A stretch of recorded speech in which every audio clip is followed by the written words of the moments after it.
గురించి పార్ట్ 2. సందీప్ని సలహా అయితే అడగటం జరిగింది. సందీప్ ఆ బ్యాండ్కి మేనేజర్గా ఉంటానని వాళ్ళ ఫ్రెండ్స్తో అయితే అన్నాడంట. అన్ని విధాలుగా బిజినెస్ చేస్తానని వాళ్ళకైతే చెప్పడం జరిగింది.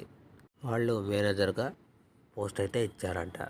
అందువలన చోటానాయుడు గారికి ఇంకా నమ్మకం అయితే కుదిరింది. వీడు ఖచ్చితంగా మ్యూజిక్ డైరెక్టర్ అవుతాడని.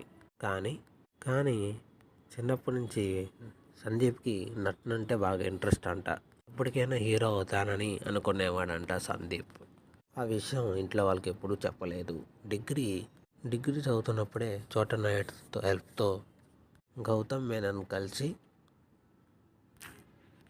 సార్ నేను మీ సినిమాలో నటించడానికి వచ్చాను అన్నాడంట. ఏదైనా అవకాశం ఉంటే ఇవ్వండి అన్నాడంట.